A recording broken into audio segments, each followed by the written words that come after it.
La France et ses partenaires européens ont officialisé ce jeudi leur retrait militaire du Mali, au terme de 9 ans de présence et de lutte anti-djihadiste.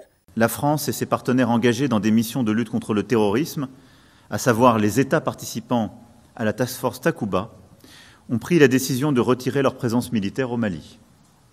Ce retrait se traduira par la fermeture des emprises de Gossi, de Ménaka et de Gao.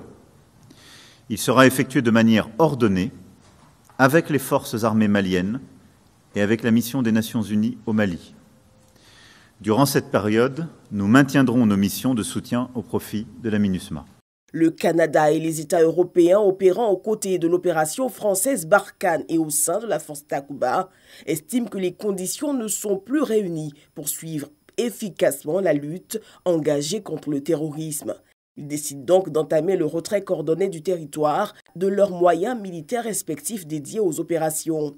Paris et ses partenaires souhaitent toutefois rester engagés dans la région pour étendre leur soutien aux pays voisins du Golfe de Guinée et de l'Afrique de l'Ouest.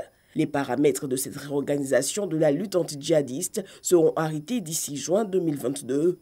Depuis 2013, 53 soldats français ont été tués dans le Sahel, dont 48 au Mali.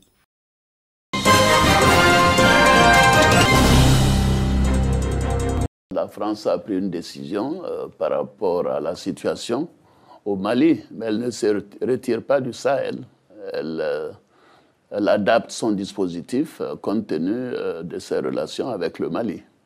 Alors, la réadaptation de son dispositif, est-ce que cela pourrait aussi concerner la Côte d'Ivoire? Est-ce que vous pourriez accueillir plus de troupes, de matériel français? Oui, tout à fait. Nous avons toujours estimé que la sécurité est un préalable au développement.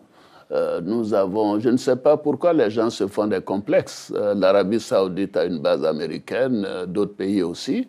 Et si notre sécurité exige que nous fassions appel à des partenaires, à des pays amis, nous le ferions. Donc il y aura tout cela, c'est en discussion et on verra par la suite. Il y aura donc plus de soldats, voire de bases françaises en Côte d'Ivoire. Mais nos ministres vont en discuter avec notre armée et nous verrons. Mais nous sommes organisés. Vous savez, la sécurité dépend des troupes nationales. Nous avons maintenant une gendarmerie bien formée, professionnelle, bien équipée, et dont on s'occupe bien. Et j'ai confiance en mon armée. Donc les militaires français ont encore un avenir en Afrique? Ce n'est pas un avenir des militaires français. Je dis qu'ils sont les bienvenus chez nous, comme les Américains, comme d'autres.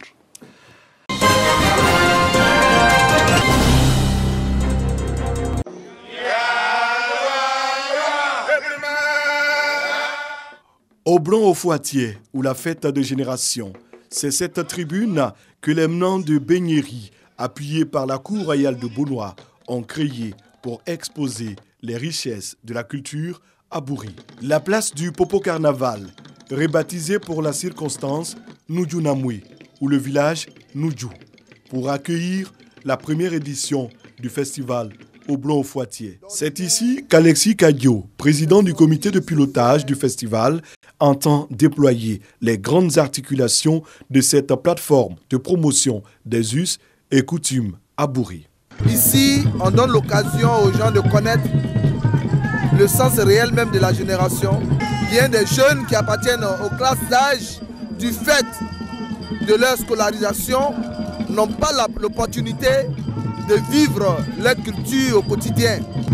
Donc, c'est l'occasion d'ouvrir une école en 5 jours, de faire un apprentissage pratique de ces faits-là coutumiers. Depuis le 14 février, Beaunois est l'attraction culturelle de la région du Sud Komoué, avec le soutien des élus locaux, des autorités administratives et de la population. Entre autres activités, les danses traditionnelles, l'enseignement du langage tambourinaire, avec en apothéose le samedi 19 février, la sortie et la grande parade de la génération Noudjoubliman numéro 2 de Beignéry.